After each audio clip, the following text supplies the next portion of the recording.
Bem, seja bem-vindo ao primeiro episódio aqui dos Interlocutores Podcast, projeto que eu tô muito feliz em lançar paralelamente aí, tanto no meu canal do YouTube, quanto no Spotify ou nas outras plataformas, não sei por onde você está ouvindo, mas a grande ideia aqui é levantar grandes perguntas com pessoas que sabem questionar, entendem mais de muitos autores do que eu, pra gente tentar abrir e enxergar o mundo de uma maneira mais interessante, conseguir um pouco sair da academia e mostrar as realidades por trás que existem no mundo real e grandes autores que pensaram isso ao longo da história humana e como que a gente consegue conectar esses grandes pensamentos com o que a gente está vivendo no mundo atual, ajudar a gente a ler o nosso mundo real de uma maneira diferente.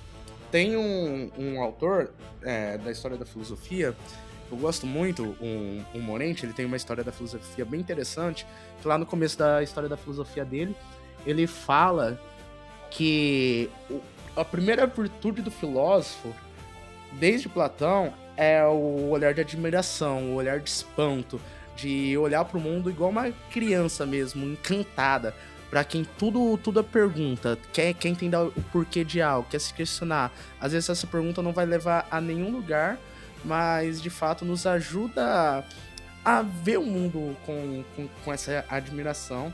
E essa questão realmente, desde quando eu resolvi levar a filosofia a sério, aí há um pouco mais de 10 anos, me ajudou a enxergar toda a minha vida de maneira diferente.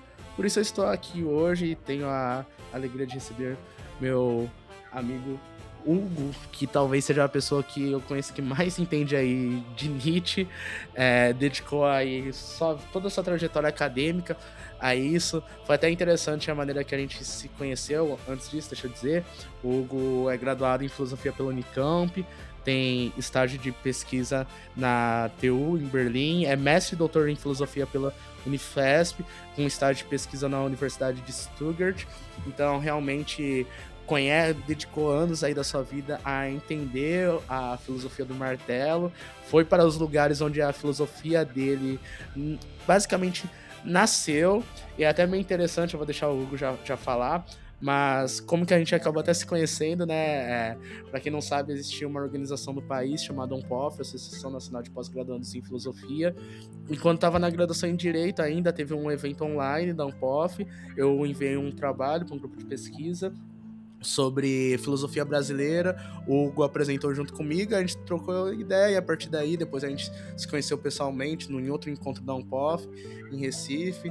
É um amigo querido aí que tem um livro, inclusive, fantástico, eu vou deixar ele já falar mais sobre também, sobre a filosofia nietzschiana, é uma série de ensaios bem interessantes. Enfim, alguém que dedicou a sua vida aí, até então, a entender a filosofia do martelo. Não é mesmo? Seja muito bem-vindo, meu querido. Eu que agradeço, Christian, você ter me chamado. Obrigado pela confiança de estrear aqui esse novo projeto seu. É, tenho certeza que os seus ouvintes vão se beneficiar muito pelo tipo de discussão que você está propondo aqui. Ótimo. Ô, Hugo, para começar então a conversa, queria que você falasse um pouco como que surge o interesse tanto pela filosofia quanto do Nietzsche em si, o que te leva a querer tentar entender especificamente esse autor, por que ele, e aí também falar um pouco da sua trajetória, como que foi estar nos lugares que a filosofia dele floresceu. Eu, na verdade, entrei na filosofia quando eu saí do ensino médio, fui fazer teatro, mexi com arte por um bom tempo antes, tocava. E antes eu achava que eu queria escrever teatro, depois, além de atuar, né? Eu gostava de atuar, mas gostava de escrever, e aí eu comecei a perceber que eu gostava mais de escrever. Eu falei, acho que eu quero escrever música. Aí eu gostava de tocar, mas gostava mais ainda de escrever música. Eu fui percebendo que talvez meu negócio fosse escrever sobre os assuntos que me chamavam a atenção, e na filosofia, porque eu descobri, eu falei, era sobre isso que eu queria falar, era sobre isso que eu queria entender mais. E acabei caindo na filosofia por isso. Sobre o Nietzsche, é bom assim, eu não sei quanto dos ouvintes vão estar por dentro da vida acadêmica, então talvez seja interessante eu dar uma explicada rápida disso. Pelo menos na filosofia e nas humanidades, existe muito uma ideia, imagino que nas outras áreas seja por aí também, mas existe uma ideia que não é de todo errada, é muito criticada, mas eu não acho que ela merece toda a crítica que ela recebe, que é de que você, antes de mostrar o seu pensamento original, vamos dizer assim, você mostre que sabe comer à mesa, como dizia um professor meu da Unifesp, ou seja, que você tem os elementos necessários para a discussão. Então, enquanto você está fazendo a sua formação, é imprescindível que você trabalhe com autores já consagrados, não porque eles detêm a palavra última sobre as coisas, mas porque eles já passaram por esse processo, ou seja, o processo já é por assim dizer, tarimbado. Então, você acaba por escolher um nicho, seja um recorte, um autor, ou um período. Você acaba escolhendo alguma base de estudo para que você edifique as suas próprias, para que você possa colocar questões mais interessantes, que já não foram colocadas antes, por exemplo. Para dar um exemplo assim, simplista, tá? Esse que eu acabei de dizer, você não colocar questões que já foram colocadas, ou você saber como colocar essas questões, saber como responder às críticas que você vai ouvir sobre as suas questões e assim por diante. Então,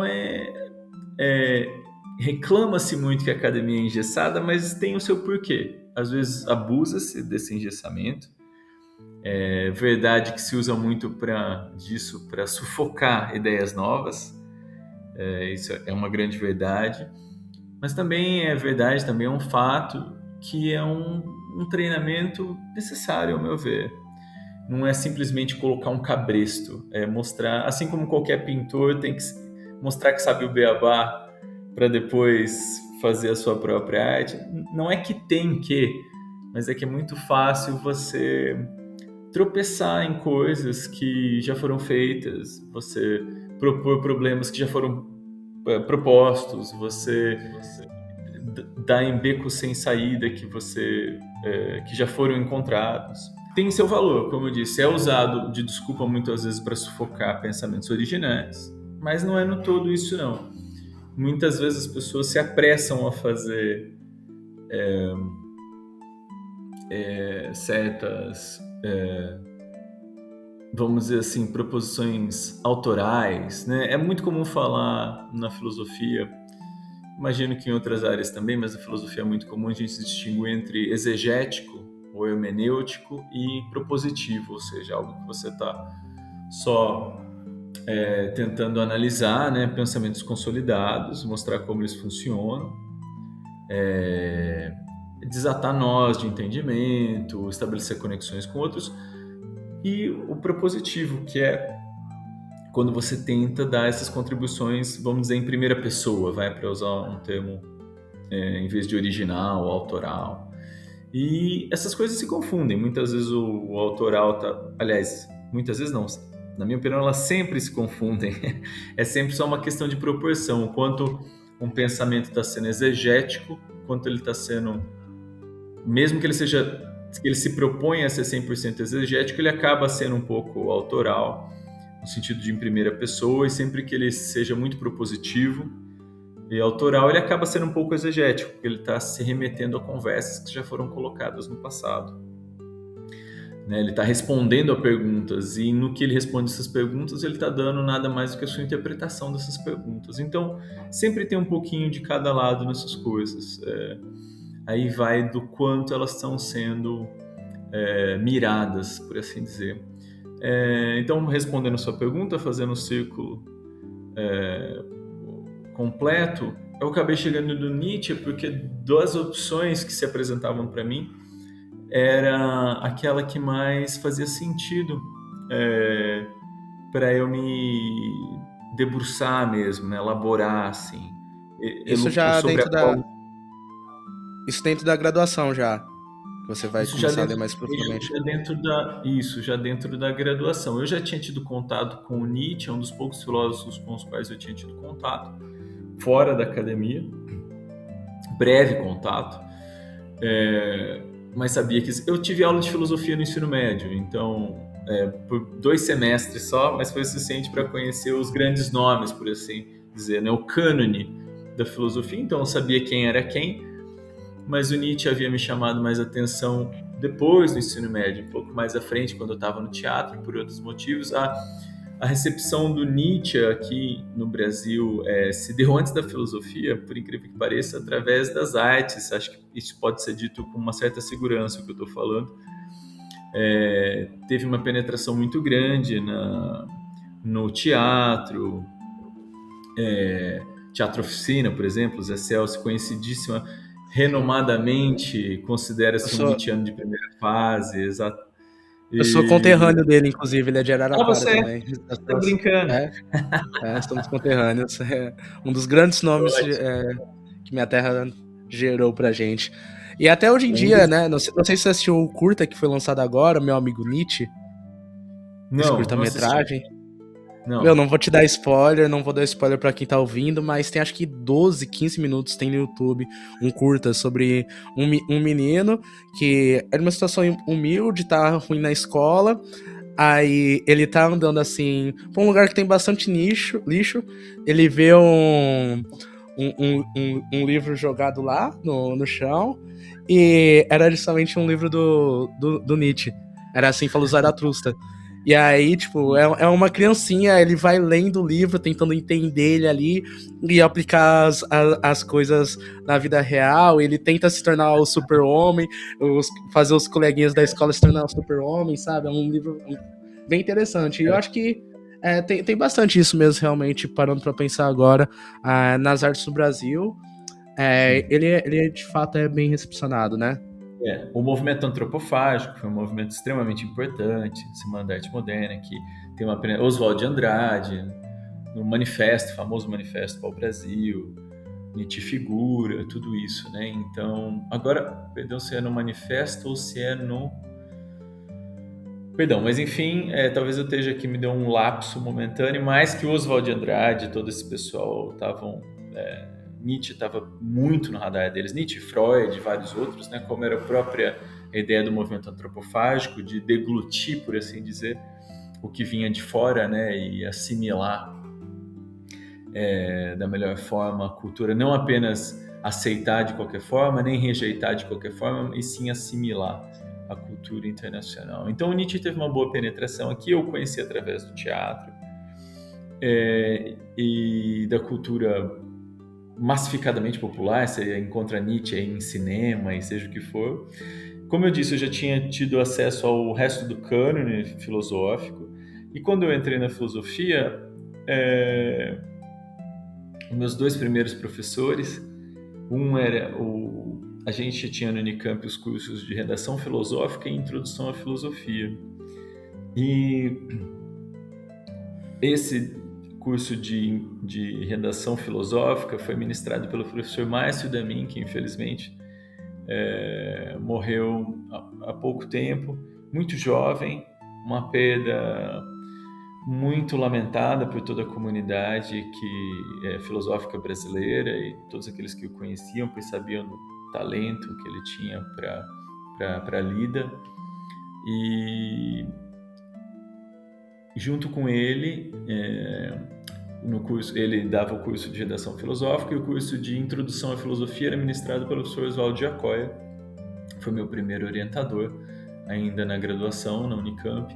Meu orientador de iniciação científica, que é como a gente chama o trabalho de pesquisa, na graduação. E ele ministrou um curso sobre Heidegger. E Heidegger,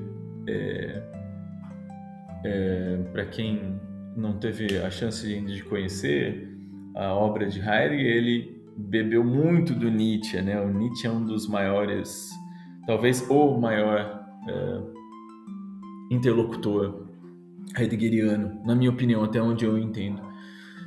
E aí o Nietzsche foi trazido à tona ao rumo dessas aulas, e eu fui percebendo que muito do que me interessava de pesquisa faria sentido, de pensamento filosófico faria sentido me voltando para o pensamento nietzschiano, ao invés de um recorte, como é possível se fazer, por exemplo, filosofia da ciência ou filosofia alemã, né? Ou filosofia moderna, antiga. Eu acabei por achar que fazia sentido me concentrar em um autor, como muitos fazem, né? Estudiosos de Kant, de Aristóteles, Platão, o que você pensar, né? Qualquer pensador, Seila Ben-Habib, Hannah Arendt, Charles Taylor. exatamente, Honneth. Qualquer pensador que você pensar, que te ocorrer, vai ter alguém trabalhando com ele. E foi isso. E então eu acabei vendo que fazia sentido. Como eu disse, a gente acaba operando dessa forma porque você precisa, digamos, prestar contas, mostrar que você sabe os parâmetros os quais a gente delineou como aqueles nos quais parece operar melhor o tipo de desenvolvimento acadêmico e filosófico. Tem gente que diz assim, que você sabe jogar o jogo, mas eu não gosto porque para mim não é jogo, para mim é coisa séria. Como diz o Nietzsche, filosofia é vida e vida é filosofia, essas coisas são inseparáveis. Então eu vejo mais como os parâmetros através dos quais a gente sabe caminhar a existência. E, claro, são parâmetros que estão sempre se alterando, né? Eles não são escritos em pedra de forma alguma. Não descobrimos o melhor modo de se fazer as coisas e agora só estamos seguindo uma fórmula. Ao contrário, são fórmulas inventadas por nós mesmos. São poieses, como se diz na linguagem técnica, não é um dado objetivo da natureza que a gente tirou. E agora estamos seguindo. Para entrar aqui nas querelas jurídicas, que você entende muitíssimo melhor que eu, não tem nada de justnaturalismo, não tem, é tudo positivismo e pós-positivismo e assim por diante. No sentido, positivismo, aliás, na filosofia é um palavrão, né? O positivismo já morreu já na filosofia faz muito tempo. Ele sobrevive a aparelhos aí, de vez em quando ele dá as caras. Mas a ideia é que estamos tentando fazer e essa forma faz sentido. Você, né, tentar se debruçar em algum desses recortes, autores, períodos. Comigo foi o Nietzsche, mas fora ele eu escrevo sobre outros assuntos, né? Me dedico a outros temas. Como você teve a chance de ver, você foi gentil aí de lembrar do meu trabalho que você conhece com aquele livro. Também tem vários artigos com outras coisas, mas vamos dizer assim, a minha lida acadêmica, por assim dizer, a minha escola acadêmica é dedicada ao pensamento dele, sim. E conta pra gente também como que foi um pouco a ida lá ao local onde a filosofia dele floresceu, como que foi a experiência, como você chegou lá, qual que foi a experiência de estar lá para sua pesquisa também. Acho que isso é uma questão bem interessante. Foi ótimo. Eu tinha uma bolsa, no país, né? E a partir dessa bolsa que eu tinha, dessa agência de fomento, uma agência de fomento aqui do estado de São Paulo, não sei se para quem conhece, chama-se FAPESP, né? Fundação de Amparo à Pesquisa no Estado de São Paulo. E se você tem essa bolsa no país, abre-se a opção de você pedir para fazer parte da sua pesquisa no exterior. Chama-se um estágio de pesquisa no exterior, né? Não é um sanduíche, como se fala, não é uma graduação sanduíche, porque você não vai como aluno, você não tem que fazer matérias nenhumas. Você vai como pesquisador, né? Você está pesquisador estagiário, por assim dizer. Então você passa esse tempo, né, com os grupos de pesquisa de lá, geralmente com alguém, um orientador que já é sênior, né, no seu filão, né, na sua seara. E foi assim que aconteceu comigo. Tudo funcionou para que eu conseguisse, primeiro na graduação, fui para a Universidade Técnica de Berlim, a TU Berlim, em alemão é Technische Universität Berlin, e onde eu estudei sobre a orientação do professor Marcos Brusotti, um nome monstruoso da filosofia, um monstro sagrado da filosofia nietzschiana, da pesquisa Nietzsche. Wittgenstein também, ele trabalha muito, vários outros autores, né? Reconhecido como pesquisador nietzschiano, mas também Wittgensteiniano e de outros autores. Voltei, terminei minha graduação, fui para a Unifesp.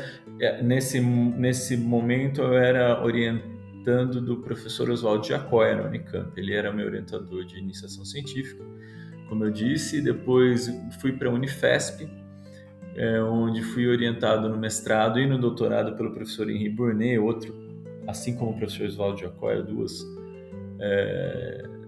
dois pensadores de marca maior, duas sumidades filosóficas. E aí fiz um estágio no mestrado e depois outro no doutorado de pesquisa de novo na Alemanha, dessa vez não em Berlim, na Universidade de Stuttgart, Universität de Stuttgart, sob a orientação do professor Klaus Zittel, que é outro monumento à pesquisa Nietzsche, editor dos Nietzsche Studien, que são o maior periódico do assunto no mundo, mas também conhecido por estudar Descartes. Olha, ele tem tanta coisa, mas ele mexe com tantos autores diferentes e, além de tudo, ele faz uma intersecção entre literatura e filosofia, tentando aproximar ainda das ciências. Então, filosofia da ciência, teoria literária, olha, um monstro assim. Além disso, um pesquisador grande em Nietzsche.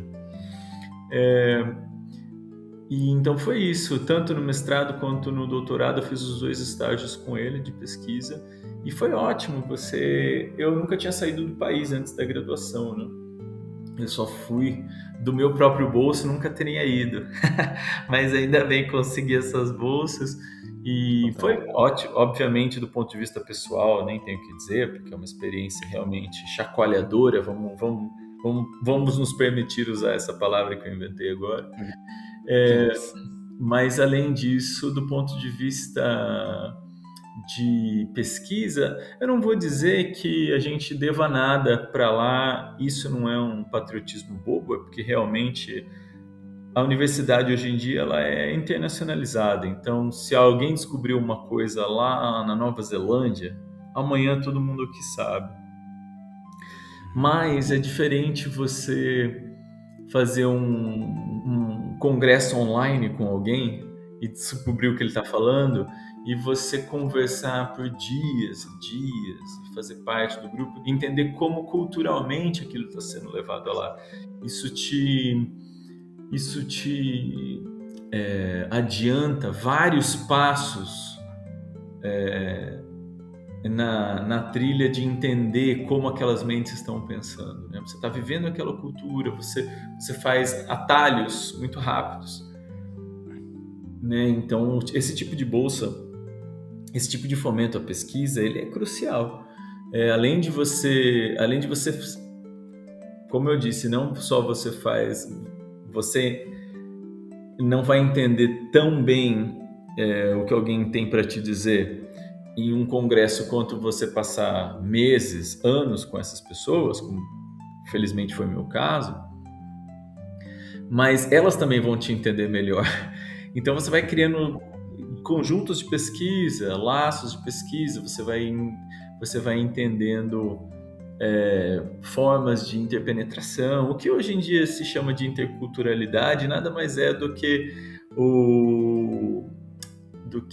vamos chamar de transbordar desse processo que já vem desde sempre, na verdade, desde que a academia, desde que Platão foi estudar com os mestres do Egito, com os sábios do Egito, isso já estava acontecendo, né? A diferença é que você institucionalizou isso e está fomentando de maneira. Platão tinha que ser um nobre, né, para conseguir fazer isso, não um serviçal, né? E hoje em dia não, graças a Deus, apesar de a gente ter caminhado, há que se arguir que a gente caminhou para trás em alguns quesitos, em outros a gente caminhou para frente, né? Por exemplo, esse. Se para frente, óbvio, quer dizer perseguir certos valores que a gente diz que tem, que quer perseguir, né? Porque o que é para trás, o que é para Essa frente. frase foi muito hegeliana para um nietzscheano. Tá certo? Que, aliás, o Nietzsche, do qual Nietzsche bebeu muito. Se não tivesse Hegel, não tinha Nietzsche, né? Que foi quem começou essa historicização, né? Da historicização, desculpa, do pensamento. Fala, peraí, esse pensamento não está desde sempre aí nele, é uma construção que vem vindo. Quem deu por assim dizer, os passos iniciais para a gente chegar no perspectivismo nietzschiano.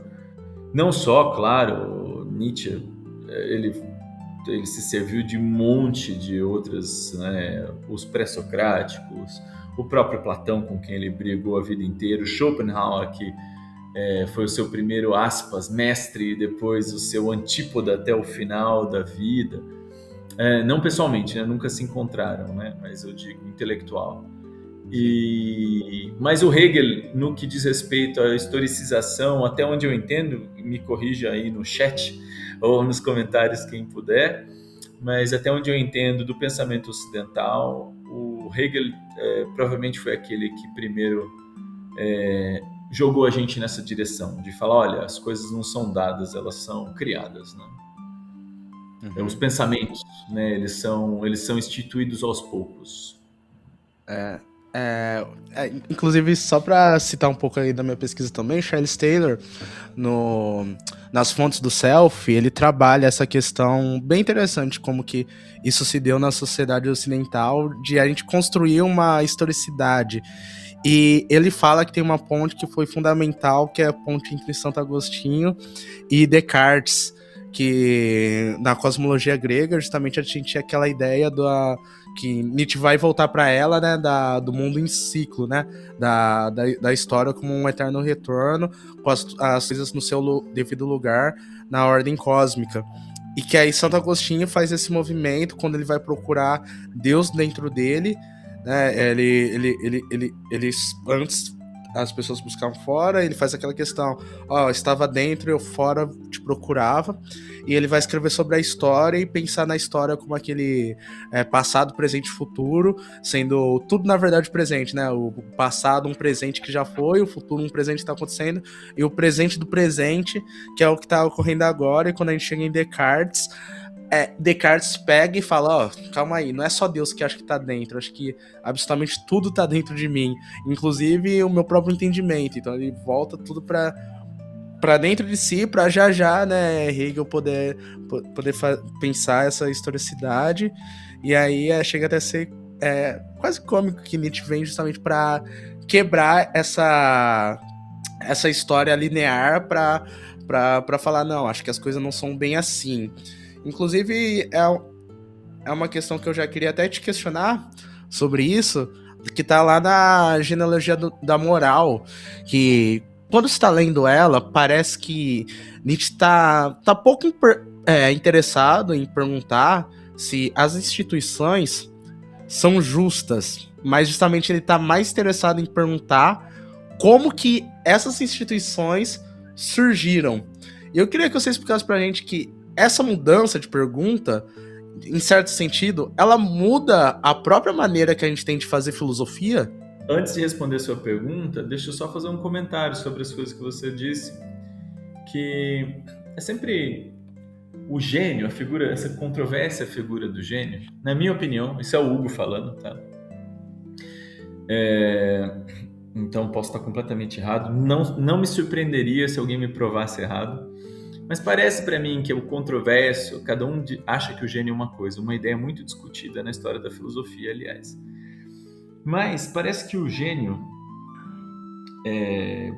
para mim, eu entendo como aquele que acabou dando certos passos em uma certa senda, uma certa seara, uma certa disciplina,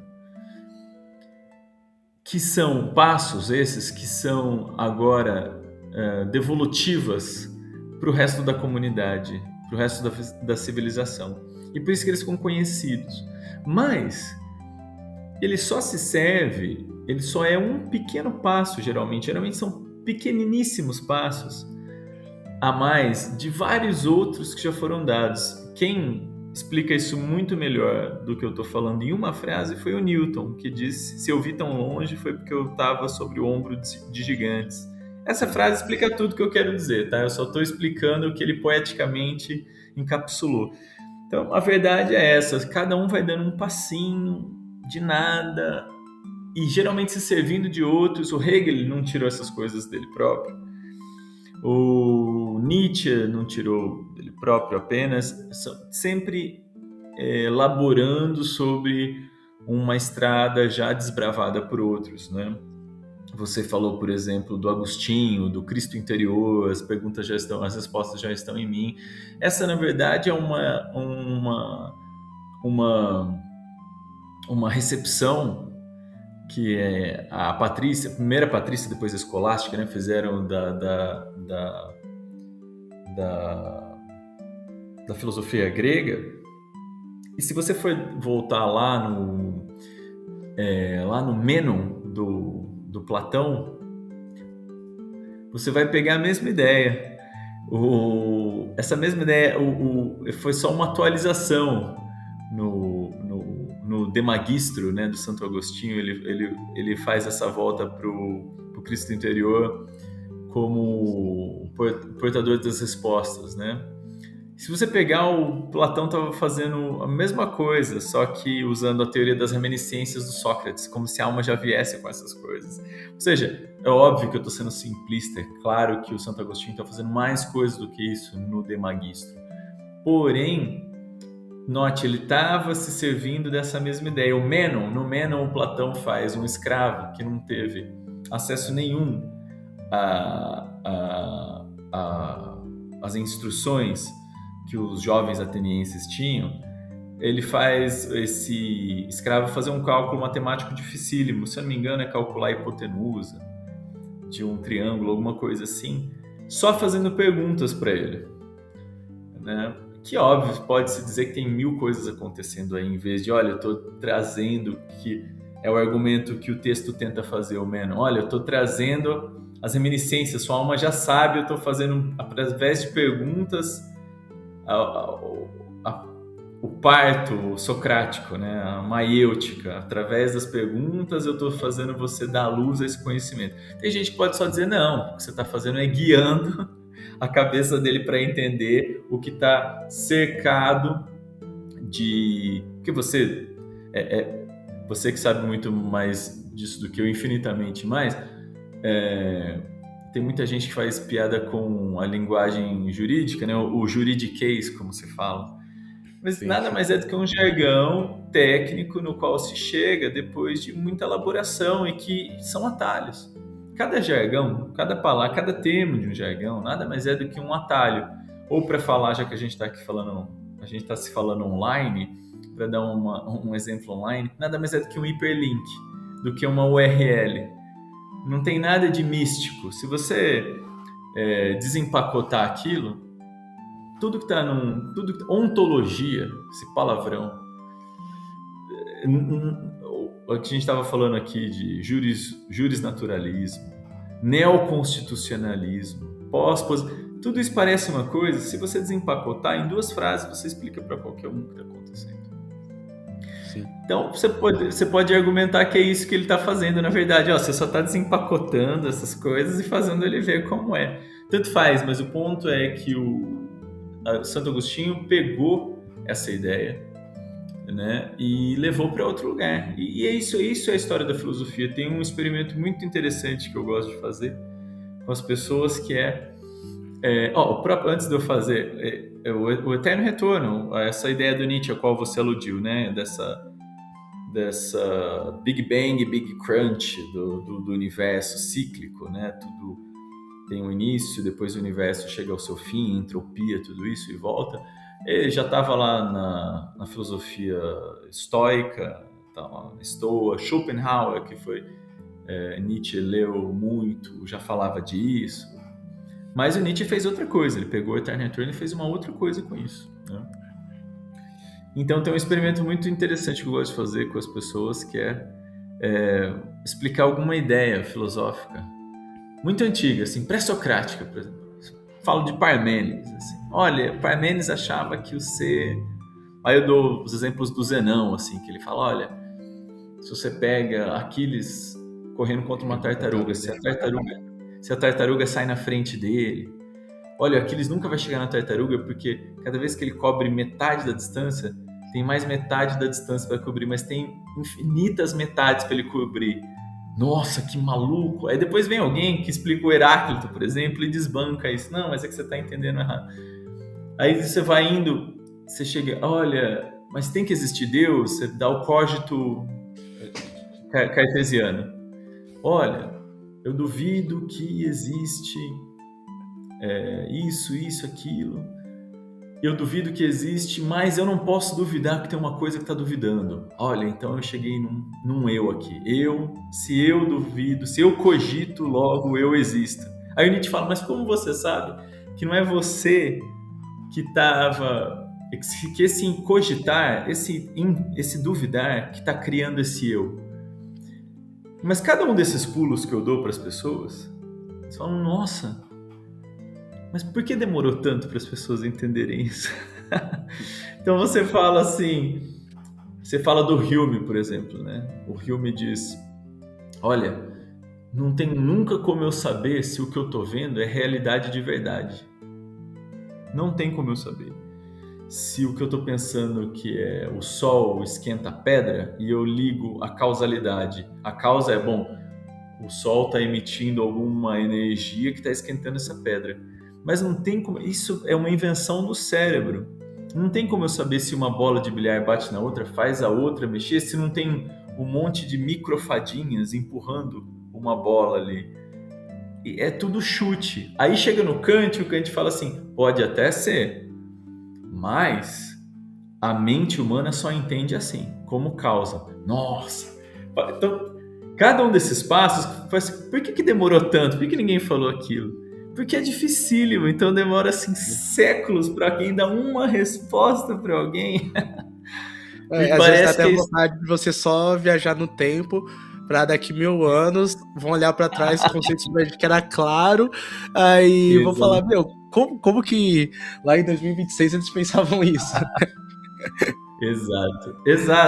Então, eu dei uma... Desculpa, fiz uma digressão muito grande, mas isso é para mostrar o seguinte, toda grande ideia de alguém foi uma resposta ralada, para a qual a pessoa ralou muito para chegar, mas não que ela é uma coisa de outro mundo, é que é dificílimo chegar nessas coisas que parecem simples. Se eu explicar aqui para você o pulo da física, até onde eu entendo, né? Eu não sou físico, mas um pouco que eu entendo da física newtoniana para a física einsteiniana e da einsteiniana para a física quântica, você vai falar, como assim?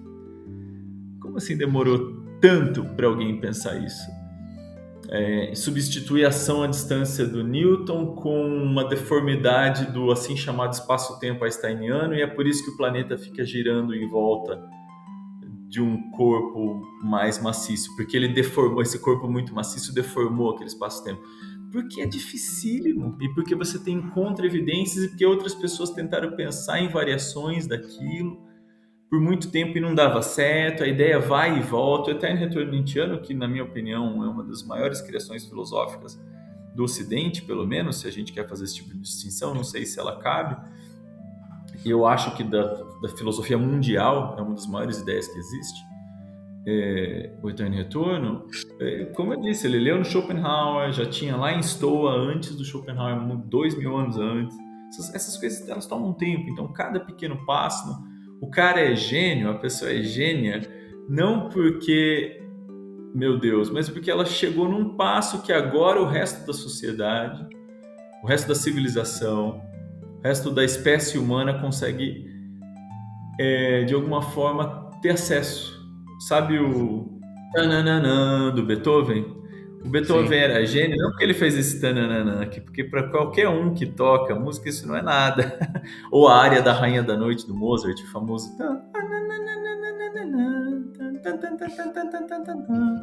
Isso aí não é nada para esse povo. Mas o problema é que você faz coisas tão boas para quem é da lida, para quem é da arte, daquele ofício, e além disso, coisas que voltam essa devolutiva civilizatória, vamos dizer assim, dessa civilização da qual você não é mais do que um ponto que está seguindo, cada um está fazendo o seu trabalho. Esses caras, nenhum deles estaria vivo sem o povo plantando, sem o povo guardando o sono deles e assim por É, diante. E eles eu têm, lembrei e os até. melhores têm plena consciência disso, eles não se consideram superiores, eles entendem que é isso que eles têm que ser. Eu lembrei até daquele filme, não sei se você já assistiu Yesterday, que é um rapaz que volta no tempo e tipo, os Beatles não existiram. E aí ele começa a cantar as músicas dos Beatles antes dos Beatles. É interessantíssimo também sobre isso. Quem nunca aí, na filosofia de banho, assim, tava lavando o cabelo e não pensou, cara, e se eu voltasse no passado e fizesse essa música, ou se eu tivesse escrito essa ideia, sabe? Realmente, Exato. essa viagem, acho que todo mundo já passou, e acho que é bem interessante você falar isso, porque você já tá respondendo o que eu queria, né, justamente. Que então a gente pode, eu acho que pensar assim que na genealogia do Nietzsche, ele não está simplesmente querendo então justificar nenhuma instituição, longe disso, mas parece que ele está meio que querendo reconstruir a história das ideias e nos mostrar como que a filosofia é feita. Parece que é algo que é nesse sentido, né? Por exemplo, a questão do justo mesmo. Ele nunca se preocupou em si com o que é ou não justo, mas como que a gente enxerga aquele conceito como justiça em si, né? Acho que é algo mais ou menos por esse caminho que ele tá ali na genealogia preocupado, né? Como eu disse, são movimentos assim, placas tectônicas, vamos chamar assim, são movimentos tectônicos, tá? Assim, os continentes estão se movendo, mas a gente não vê. E é mais ou menos isso que está acontecendo, tá? Então, se a gente for fazer rápida, vou tentar fazer selvagem aqui, tá? Uma reconstrução rápida do que está em jogo na genealogia da moral. A gente tem que lembrar que você está pensando numa filosofia que até um dia antes, um dia atrás do Nietzsche, para ser exagerado aqui na metáfora, estava pensando que as coisas eram dadas. Com o Platão, lá atrás, imaginava-se o mundo das ideias, ou o mundo das formas, do eidos em grego, que para quem não tem familiaridade, quer dizer o seguinte: vamos pensar aqui um triângulo, que a gente já falou dele, então vamos dar ele como exemplo de novo. Se a gente for analisar, não existe triângulo nenhum no mundo. Vocês já pararam para pensar nisso? Não existe um triângulo no mundo. Porque o que é um triângulo? A definição é um objeto de 3 lados iguais, de 3 ângulos iguais. Mas não existe, porque se você for analisar qualquer triângulo desenhado pela humanidade, pelo humano, sempre vai ter uma diferença de um desses lados. Nenhum desses lados realmente é igual ao outro. A gente simplifica e fala, não, isso aqui é um triângulo porque tá, vamos dizer assim, mirando esses 3 lados iguais. Apesar de nunca ser. Ou um círculo, não existe um círculo, porque não existe um ponto central do qual todos os outros são equidistantes. Todos os outros pontos que o circulam. Então, o que o Platão pensa? Ele fala, olha, o Platão ele tinha sido aluno do Crátilo, que foi um aluno, por sua vez, do Heráclito. O Heráclito, para quem lembra dessa frase, nunca se entra no mesmo rio 2 vezes, o que o Heráclito quis dizer com essa frase foi o seguinte: está tudo em mudança. Os físicos dizem que hoje, mais de 2000 anos depois, a gente chegou no Heráclito, finalmente na física, algo que ele já tinha falado mais de 2000 anos atrás, que era, as coisas estão sempre em mutação. Não existe um átomo como o Demócrito queria, porque não existe esse núcleo. Ele está sempre em mutação. Não se entra no mesmo rio 2 vezes, quer dizer, as coisas são um fluxo contínuo. Mas para o Heráclito, assim muitos o julgam, havia o suficiente desse rio para você ainda chamá-lo de rio. Ele está em mutação, mas você consegue identificar, que nem o triângulo que eu estou falando aqui. Então, assim como o triângulo, você ainda pode identificar que ele está mirando para essa direção de três lados iguais, você entende que aquelas duas margens e aquela água caudalosa passando no meio é o que a gente chama de rio, mais ou menos, mesmo que não seja o mesmo rio. O rio Tietê, pelo qual eu passei ontem, o rio Jundiaí, pelo qual eu passei ontem, não é ele é só o nome que a gente está dando para aquilo que está apontando. O Heráclito imaginava isso. Mas o Crátilo, que era um aluno do Heráclito, pensou o seguinte: não dá nem para falar que tem um rio, porque a hora que eu falo, eu já não é mais, eu tenho que só... Então diz a anedota, isso é uma anedota, nunca saberemos, né, se é verdade ou não, mas diz a anedota que o Crátilo nem falava os nomes das coisas, ele só apontava, porque eu não posso nem falar mais, entendeu? Porque ao falar já não é. E ele tem sua razão, porque quando eu falar Christian, já não é mais o Christian, porque os seus átomos já mudaram de lugar, a sua mente já não é mais o que você pensava, e você sabe o problemão que isso é para o direito, por exemplo. Isso é um problema enorme, certo? Porque a pessoa que cometeu um delito, que fez uma infração em um tempo, no instante seguinte ela já não é mais. Que a gente vai entrar aqui no problema do quando que a gente faz o corte do menor ou não, de idade, do problema do consciente ou não, o agravante de narcose. Vixe, aí a gente vai ficar aqui 3 horas só para entrar nisso. Então isso é um problema sério, não é uma abstração que um filósofo está tendo, isso tem consequências práticas sérias, por exemplo, no direito. Como que eu puno as pessoas? O que é punir, por exemplo? A gente vai chegar nisso, imagino, daqui a pouco. A gente deve tentar corrigir ou punir, Então tudo isso é um problema muito grande. O Crátilo passou isso para o Platão. O Platão falou: nossa, tô danado, como que eu faço uma legislação assim? Não que ele fosse um legislador, mas diz o Nietzsche que o Platão tinha um instinto legislativo, né? Assim, no sentido mais lato desse termo, tá? Não no sentido legal, jurídico. E aí ele encontrou Sócrates. E o Sócrates disse assim para ele, eu tô, lógico, simplificando tudo, tá, gente? Mas selvagemmente. Mas o Sócrates passa a seguinte ideia para o Platão: olha, justiça a gente sempre entende o que é. Liberdade a gente sempre entende o que é.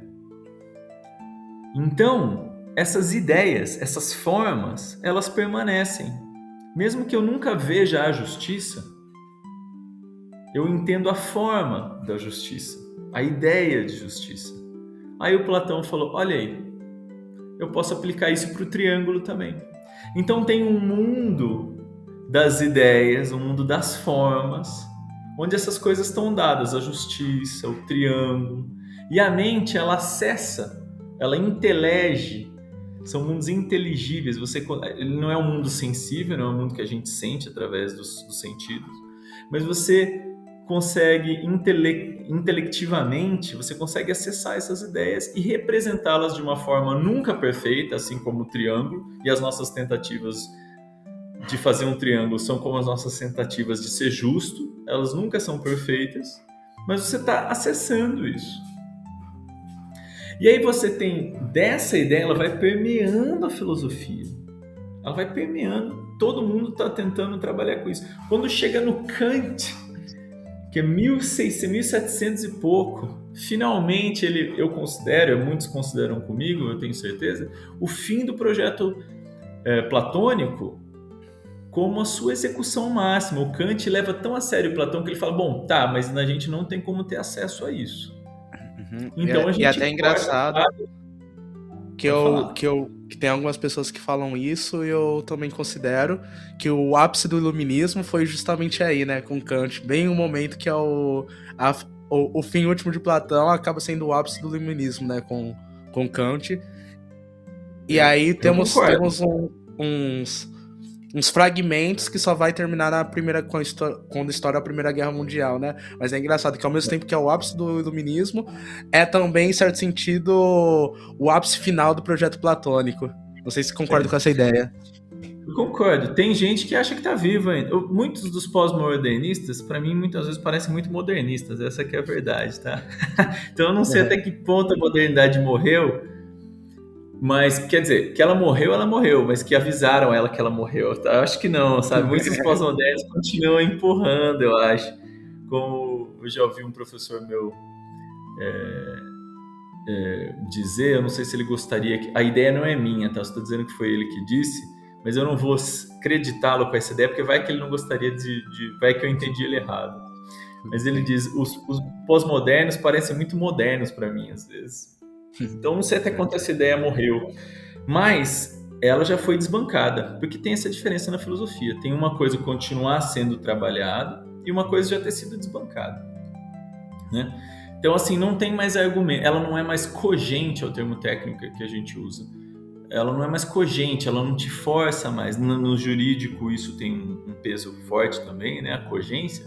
Mas a cogência intelectual, ela não é mais o último passo que você pode dar. Já foi dado um passo além. Então, essa ideia de um mundo das ideias, ela foi superada. Não existe mais. A última tentativa foi o Kant, que falou, olha, tem a coisa em si, que é o mundo das ideias platônico, e a coisa em si kantiana, que para quem não conhece, o que o Kant está dizendo, olha, eu não consigo ver se esse copo que está na minha frente, essa tela que eu estou assistindo agora, seja no celular, no notebook, essa tela é ela mesma ou se ela é de alguma outra forma. Aí eu volto no que o Hume dizia, né? Eu não tenho como saber se o mundo que eu estou vendo, isso é uma briga entre realistas e racionalistas e não sei o que, idealistas, que já tinha de muito tempo. Então, o Kant diz, o Hume diz, eu não tenho como saber se essa tela que eu vejo agora, ela é dessa forma mesmo. Eu nunca vou ter como saber. Aí o Kant diz, aquela resposta a qual eu aludi antes, o Kant diz, olha, você pode até não saber se ela é aquilo mesmo, a coisa em si. Das Dinge an sich, ele fala em alemão. Não, você pode até não ter acesso à coisa em si, a gente nunca vai ter. Mas o fenômeno, a cabeça humana sempre entende assim. Então, note, ele achou que ele tinha dado a resposta para o ceticismo humeano. Ele achou que ele tinha acabado de vez com o Hume, que ele acredita demais, né? Ele fala que o Hume que o acordou de seus sonhos dogmáticos, essa frase famosa e tal. Mas o que ele fez com isso? Ele jogou de vez as tralhas, qualquer ideia de uma objetividade, como a gente chama na filosofia, de um dado da natureza que é inegável. Ou seja, quando Nietzsche diz Deus morreu, não foi Nietzsche que matou Deus, foi Kant que matou Deus. Quando ele disse, o que é metafísica fica para lá, não tem como saber, esquece esse assunto. Quando Kant fez isso, a coisa em si, a gente não tem acesso à coisa em si, eu sei que ela meio que forma, e o humano entende a partir da coisa em si, mas o que ele faz já é a partir de uma visada sua, ele estava dando de bandeja o próximo grande movimento que vinha, que é o Nietzscheano do perspectivismo. Nesse meio do caminho, entre Kant e Nietzsche, tem o Hegel, que, como eu disse, já estava pondo... Então, Nietzsche não inventou isso sozinho, já estava pondo em termos históricos. Espera aí, essa ideia foi desenvolvida assim, a ideia de espírito absoluto do Hegel, que é esse movimento dialético que vai descobrindo a própria realidade, assim, né? Mas o Nietzsche também deixa o Hegel para trás, porque esse espírito absoluto também tinha muito cara de coisa em si ainda, e fala, olha, não tem como falar nada disso, só tem como falar de perspectiva. O Nietzsche é o criador do perspectivismo.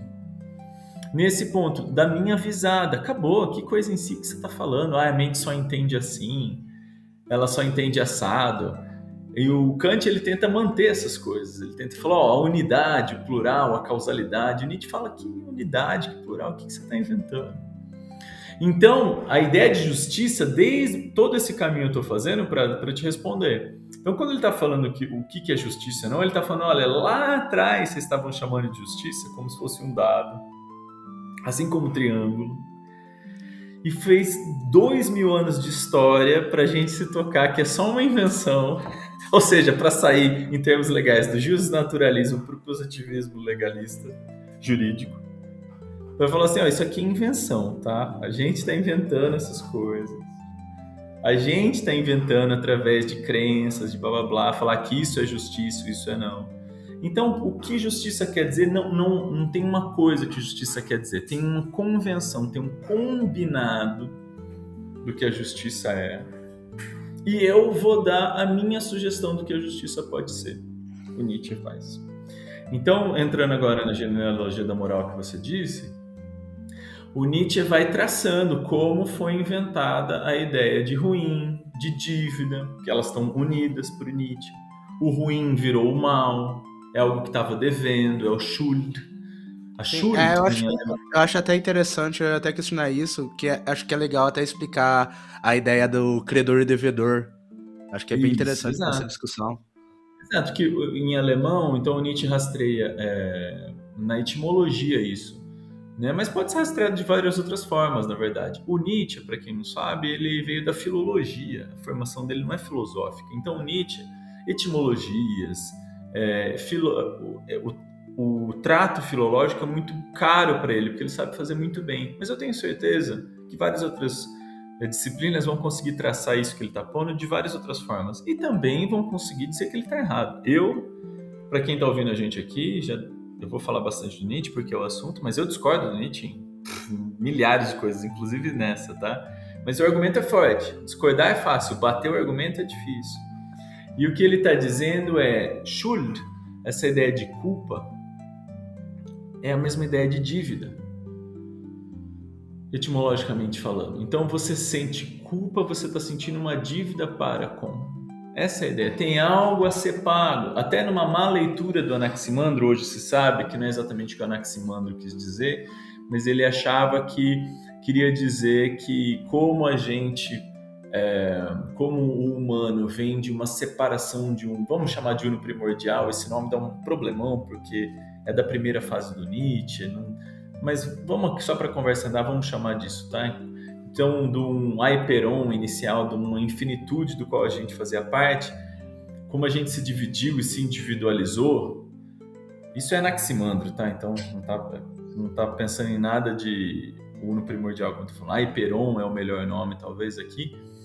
E depois foi chamado lá no medieval de princípio individuationis, que o Schopenhauer mexe muito. A gente se dividiu desse todo, então a gente meio que devia essa volta, assim. Essa é uma leitura errônea do Nietzsche, tá? Por certo aspecto, tá? De certo aspecto que onde ela vai dar, ele acaba estando certo. Não foi exatamente isso que o Anaximandro quis dizer, mas vai dar no mesmo, tá bom? Só que a gente não precisa entrar nisso, porque vai ser uma digressão muito grande, tá? Mas o Anaximandro quis dizer uma coisa um pouco diferente, que na verdade vai dar no mesmo lugar. O Nietzsche realmente não era bobo, assim, então ele chutou de um lado, o goleiro espalmou, mas acabou entrando no gol assim mesmo, pelo outro lado, sabe? Mas enfim, voltando então à conversa, então essa ideia de justiça, o Nietzsche está dizendo, olha, tudo isso é criado, e eu vou dar a minha definição, que eu acho que é melhor e faz mais sentido, né? Para isso, ele tem que abandonar qualquer coisa de um direito dado objetivamente, porque ele abandonou o objetivo. Lembra que a gente estava conversando agora de pouco? A gente abandonou a objetividade depois do Kant. Por que a objetividade foi abandonada? Porque não tem mais metafísica. Não tem mais nada fixo, não tem verdade. O que tem? Tem perspectivas. Se só tem perspectivas, a justiça não pode ser uma coisa. Ela não pode ser X ou Y. Ela tem que ser um acordo, ela tem que ser como qualquer outra definição de qualquer coisa. Aliás, na existência, a justiça não é um caso especial, tá? Estamos falando aqui de justiça, mas para o Nietzsche, ela é só uma instanciação de qualquer outro conceito que qualquer conceito que exista, dado que morreu a metafísica, o mundo das ideias platônico, a coisa em si kantiana, e só o que a gente tem acesso é a própria perspectiva, o que sobra? Sobra a perspectiva que funciona melhor, que mais explica outras perspectivas, que te leva mais a distante, mais ao longe, não num utilitarismo, num algo do gênero, assim, que dá o bem da maioria, como Stuart Mills e Bentham, essas coisas, mas aquela que é mais forte, aquela que vence as outras, mas não porque vence na força, no sentido tolo de cala a boca você aí, no sentido de que é mais cogente, voltamos à ideia de cogência que a gente estava falando. Ou seja, é o passo mais avançado, depois do qual a mente não conseguiu dar outro ainda. O Nietzsche não achou que ele tinha achado a resposta final para nada, mas ele diz, olha, as minhas respostas são o passo mais avançado que eu vejo. Se você não der um passo mais avançado que o meu é o mais avançado. O meu dá conta do seu e de mais. E aí? Porque foi assim que a gente pulou da física newtoniana para a steiniana, assim que a gente pulou da steiniana para a quântica e assim por diante, para usar os exemplos que eu estava dando antes. Então, a explicação nietzschiana de justiça nada mais faz do que se propor a ser uma explicação mais avançada de justiça que outras. Ele acha que a explicação dele dá mais conta de mais coisas. E ela é um bem maior, por assim dizer, para a civilização. Ela é um guia, uma bússola mais afinada para a civilização. Se a gente seguir essa ideia de justiça, pensa o Nietzsche, chegaremos mais longe no caminho que a gente diz que está querendo chegar. Porque tem isso também. Se não tem mais metafísica, não tem verdade, não tem coisa em si, não tem caminho nenhum para o qual a gente tem que ir. Tem caminho para onde a gente diz que quer ir. Diz que quer ir, não é nem que a gente quer ir, porque a gente se engana ainda de para onde a gente quer ir. Então tem isso, tem o caminho para o qual a gente diz que quer ir. O Nietzsche quer mostrar que a gente muitas vezes está mentindo para si mesmo, que ele se considera o primeiro psicólogo da história. Então, além de tudo, não é só o porquê você está querendo dizer que está certo, não é só como você está dizendo que está certo, mas por que você quer dizer que está certo, onde você quer chegar com isso, quais os instintos que estão agindo nas profundezas dessa superfície que você chama de lógica, racionalidade, blá, blá, blá. Né? Que vai se aliar a muitas teorias do direito. Você pode dizer isso melhor do que eu, várias correntes do direito que acham, agora eu esqueci o nome, acho que é realismo jurídico, né? Você me corrija se eu estiver errado, né? Do Holmes, Ross, esse povo que acha que o estudo empírico das decisões, né? Que os juízes acabam tomando decisões não só com base nos direitos e tudo isso mais, mas para onde essa força leva, né? Essa força pulsional, vamos chamar assim, vai para usar um vocabulário freudiano que não deveria talvez o melhor a ser usado aqui, mas essas pulsões levam para onde, né? Então é isso que Nietzsche está fazendo quando ele fala de justiça. Ele tem tudo isso, ele não está só falando de justiça, é o resultado, é uma visada, é uma teoria, é um olhar, teoria no sentido forte. Acho que melhor que pulsões, acho que talvez as questões principiológicas, princípios daquela comunidade. Podemos falar aqui, né? Acho que ninguém vai matar a gente se a gente falar isso. Mas o ponto é teoria no sentido estrito do termo, que é uma forma de abordar problemas sérios, né? Não é assim, eu acho que. Não, teoria estamos aqui falando, óbvio, né? No sentido acadêmico do termo, que é como você... qual é a cogência que te move, né? E é isso que ele está dizendo. Então, por trás tem um entendimento da existência que se propõe como o mais cogente ao qual ele consegue chegar, respondendo a toda a história da filosofia que o precede. E se for perguntado para ele o que é justiça, aí a resposta é essa. Lembrando disso. Então tem tudo isso atrás para falar, bom, justiça, isso dito justiça para mim e justiça para ele é um equilíbrio entre forças iguais, né? A legalidade, o direito para ele é o equilíbrio entre forças iguais que fazem um cálculo segundo o qual é melhor, dado que as nossas forças são iguais, vamos ou nos destruir mutuamente ou ao menos perder muita energia que a gente não consegue resolver, porque se eu fosse mais forte que você eu não precisaria de direito nenhum, não precisaria de nada, eu simplesmente acabaria com você. Então, dado que somos fortes, estabeleçamos um equilíbrio e escrevamos sobre esse equilíbrio. Para pensar em relações internacionais, por exemplo, essa é a teoria do realismo do John Mearsheimer. É um teórico, ele diz, olha, sabe por que a ONU não funciona? Porque não tem uma força na ONU para impor as decisões dela. Então, o que você tem, na verdade, no sistema internacional, são os grandes poderes tentando equilibrar. Hoje não estamos mais no momento hegemônico, né? Unipolar, como se disse, né? Depois da Guerra Fria, que os Estados Unidos era o polo único.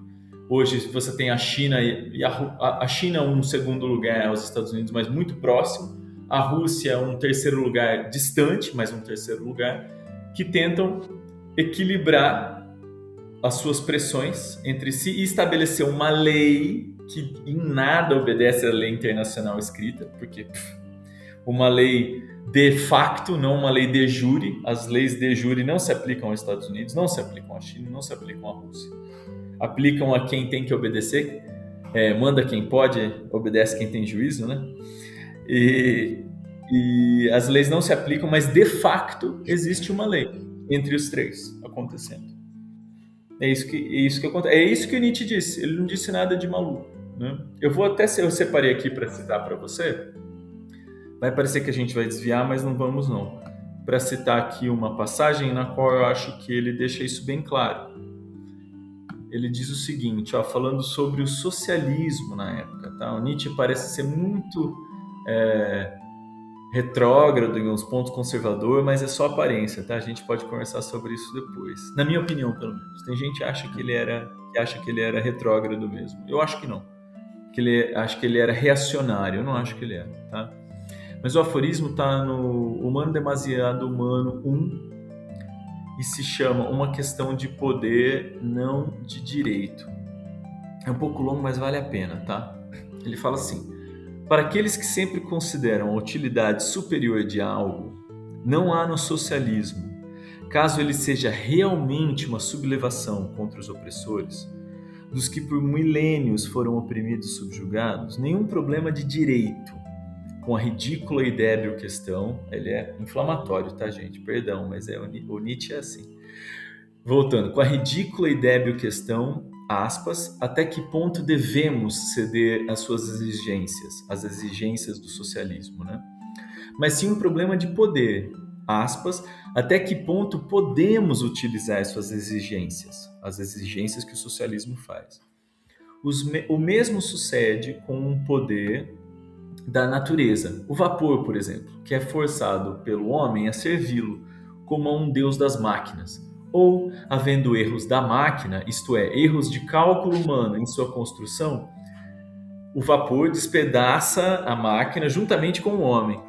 Para solucionar essa questão de poder, é necessário saber que força tem o socialismo, em que forma modificada, ou seja, utilizada pela essa máquina, ele pode ainda ser usado como uma alavanca poderosa no atual jogo de forças político. Em determinadas circunstâncias, deveríamos fazer de tudo para fortalecê-lo. Deparando com uma grande força, por mais perigosa que essa força seja, a humanidade tende a pensar em como torná-la um instrumento de suas intenções.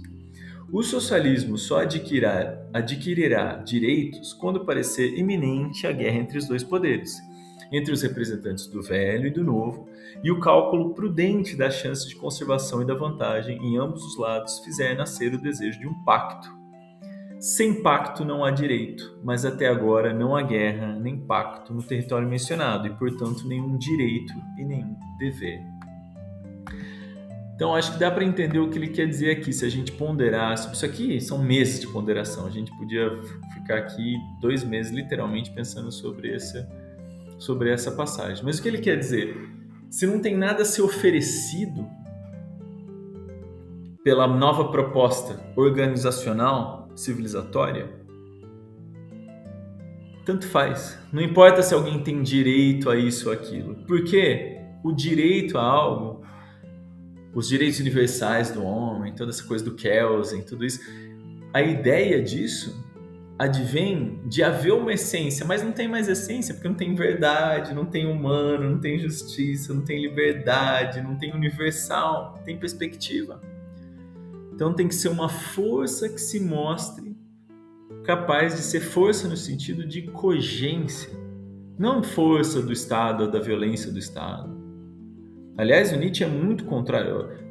Antes da gente começar aqui, você tinha falado a gente conversar sobre contratualismo, né, que o Nietzsche critica. O Nietzsche é totalmente contrário à força do Estado. Hobbes, tudo isso, o Nietzsche é totalmente contrário. Separei outra passagem aqui para a gente falar sobre isso. É uma passagem muito famosa do Nietzsche, tá? Para quem já conhece Nietzsche vai saber, isso aqui é muito famoso. E até se eu tô entendendo corretamente, é algo que é interessante porque é bem sutil isso. Porque ele é contrário a essa ideia de contrato, mas ao mesmo tempo, pelo que eu tô entendendo, o direito dentro dessa perspectiva nietzschiana seria uma cristalização justamente de relações de força. E essa diferença acaba sendo bem sutil, porque a grande questão que eu acho que tem justamente aí é como que a gente vai falar de uma legitimidade de normas, né, dentro dessa genealogia. E é uma questão, de fato, bem sutil isso. Se você não lê com atenção isso, inclusive você vai até pensar toda essa história dessa relação de força, que talvez ele tá até propondo um pacto social, mas justamente não é isso que ele tá propondo. Longe porque disso. É o que você disse, a sutileza está a sutileza está em, e o problema junto com a sutileza, na palavra que você disse, legitimidade.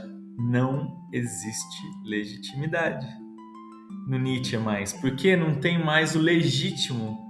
Porque não existe mais o objetivo, não existe mais o dado, só existe perspectiva. O Nietzsche tem uma frase famosíssima que é: não há fatos, só há interpretações. Não quer dizer que todas as interpretações valham igual. Não é isso que ele quer dizer. Acabou a verdade, cada um faz o que quiser. Se nada vale, tudo vale. O que ele está dizendo é: só há interpretações, não há um fato. Mas qual interpretação é mais funcional? Qual tem mais poder, mais cogência? Se você disser para mim que eu e você estamos conversando aqui online porque fadas estão levando nossas palavras de um ao outro por imagens encantadas, vai ser muito difícil você cogentemente demonstrar isso para mim. Mas se eu disser para você que isso está navegando por uma fibra, blá blá blá, eu vou mostrar essas fibras óticas para você, eu vou mostrar as fábricas onde isso está. No fim das contas, a minha explicação não é legítima, porque não é porque eu estou te mostrando isso, voltamos ao Hume, que não é porque você está vendo uma bola de bilhar batendo na outra que essa explicação pode ter realmente umas fadazinhas empurrando de uma bola de bilhar para outra. E pode ter umas fadazinhas dentro dessas fibras óticas que eu não estou observando. Assim como os átomos, eu também nunca observei. Ninguém nunca viu um átomo. Aliás, ninguém nunca viu o número 1. E a gente fala do número 1 como se ele fosse real. Ele é uma invenção. Então pode ser que átomos não existam, mas essa explicação dá conta. Ela prevê. Ela é funcional de uma forma mais cogente. Ela não emperra o nosso trato aqui. Se eu falar para você que está dando um problema na minha conexão e você falar, cante uma canção para as fadas, não vai funcionar. Se eu acertar o meu Wi-Fi, vai. Agora, às vezes uma coisa leva a outra. Olha só que exemplo que eu vou te dar. Imagina um povo que diminui, que tem muitas doenças, tá? Um povo que não teve acesso ao tipo de cultura que a gente teve. E aí esse povo tem muitas doenças de infecciosas, que a gente chamaria de infecciosas. Eles não sabem, eles só sabem que eles têm muita febre, tá bom? E aí eles começaram um culto a uma divindade qualquer que pede que eles façam libações, que são aqueles rituais de purificação que você se limpa na água e tal. Eles vão achar que isso deu certo porque eles fizeram um ritual para a divindade deles. A gente vai achar que é porque eles estavam tomando mais banho, então eles estavam se infectando menos. Eles podem até dizer que eles, olha, não, foi isso aqui. Mas aí a gente põe a prova.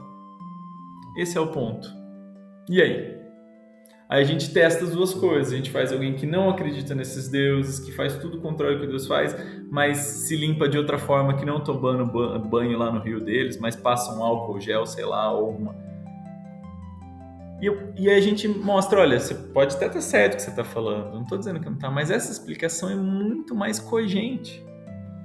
E é isso que o Nietzsche está dizendo. Não é porque é perspectivismo que todas as perspectivas são iguais.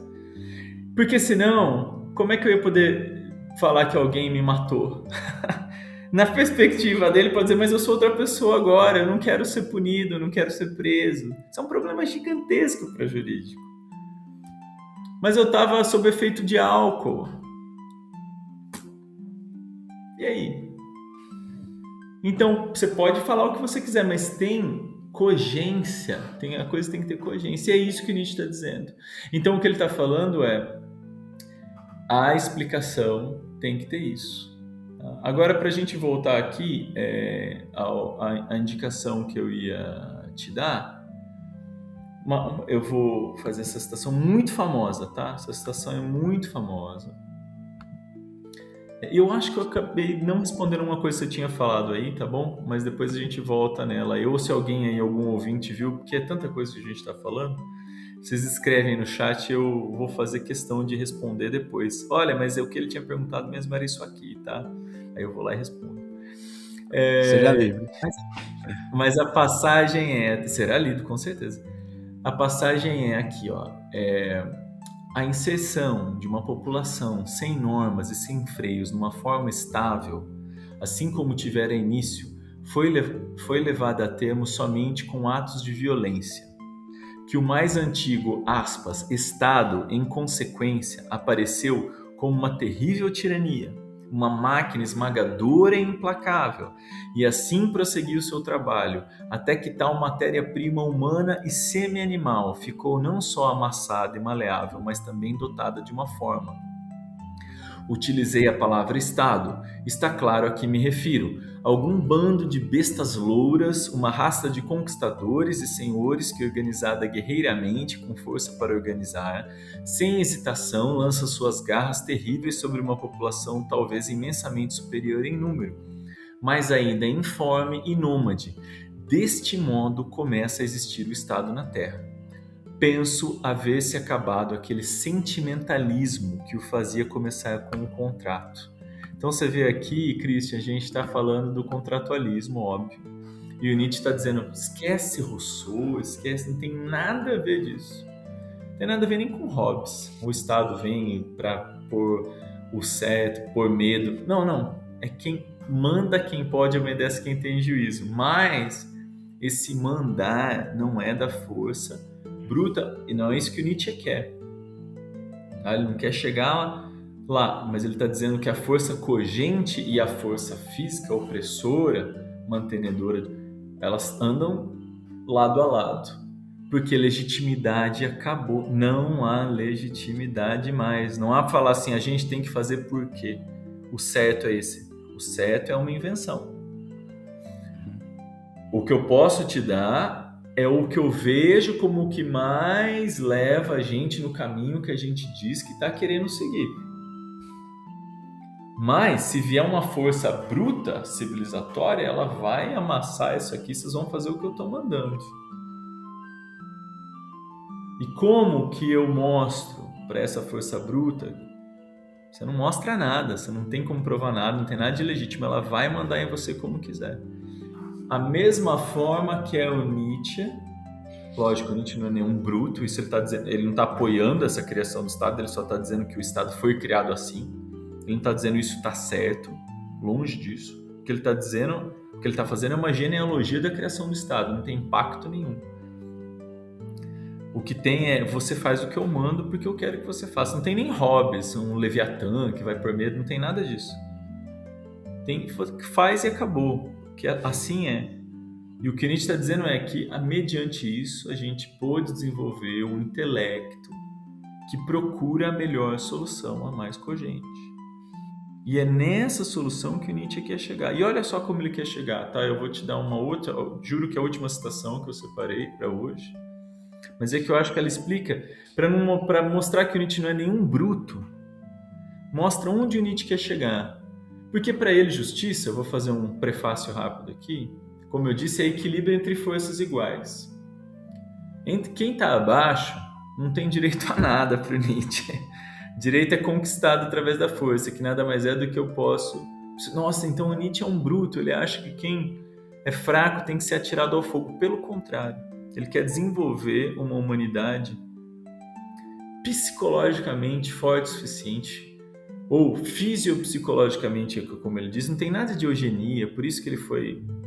O Nietzsche foi, para quem não sabe, ele foi mal lido pelo nazismo, foi instrumentalizado pelo nazismo. A sua irmã era nazista, mas a gente tem textualmente o Nietzsche criticando antes. Aliás, a gente tem cartas ele dizendo, olha, é bom a gente acabar com esses antissemitas logo, porque isso vai dar problema. Então isso estava claro para o Nietzsche. É o contrário disso. Ele é a favor da potencialização individual, que nunca vai ser expandida através de uma tirania como o nazifascismo foi. Ele era completamente contrário a isso. Ele se afastou de Wagner, aliás, porque percebeu que o Wagner era antissemita, entre outros motivos, a verdade, não foi o único, mas foi um dos motivos. Tá? Mas então, só para dissipar de vez, olha só essa passagem que eu vou ler para você também da genealogia da moral. Que coisa, você como jurista me fala o que você pensa. Eu realmente quero ouvir sua opinião sobre isso. É uma passagem linda. Olha só. Se crescem o poder e a consciência de si de uma comunidade, torna-se mais suave o direito penal. Se há enfraquecimento dessa comunidade, ela corre grave perigo, formas mais duras desse direito voltam a se manifestar. O, aspas, credor, né, ele já fez aqui a etimologia do Schuld, que a gente estava dizendo, o devedor, né? Se torna sempre mais humano na medida em que se torna mais rico. E o quanto de injúria ele pode suportar sem sofrer é, por fim, a medida de sua riqueza. Então, o que ele está dizendo? Quanto mais forte uma sociedade vai ficando, psicologicamente, mais injúria ela aceita e quer menos punir. Ó, continuando a passagem. Não é inconcebível uma sociedade com tal consciência de poder, grifado, ele coloca isso em itálico, que se permitisse o seu mais nobre luxo, deixar impunes os seus ofensores. Entre aspas, que me importam meus parasitas, diria essa sociedade, essa civilização. Eles podem viver e prosperar, sou forte o bastante para isso. A justiça, que iniciou com tudo é resgatável, tudo tem que ser pago, termina por fazer vista grossa e deixar escapar os insolventes. Termina, como toda coisa boa sobre a terra, suprimindo a si mesma. A autossupressão da justiça. Sabemos com que belo nome ela se apresenta. Graça. Em alemão, Gnade, que é perdão, misericórdia, graça nesse sentido. Ela permanece, como é óbvio, privilégio do poderoso, ou melhor, o seu, entre aspas, além do direito. Olha que lindo isso. Fantástico. Eu tenho o direito de fazer isso, mas eu não preciso, eu vou só...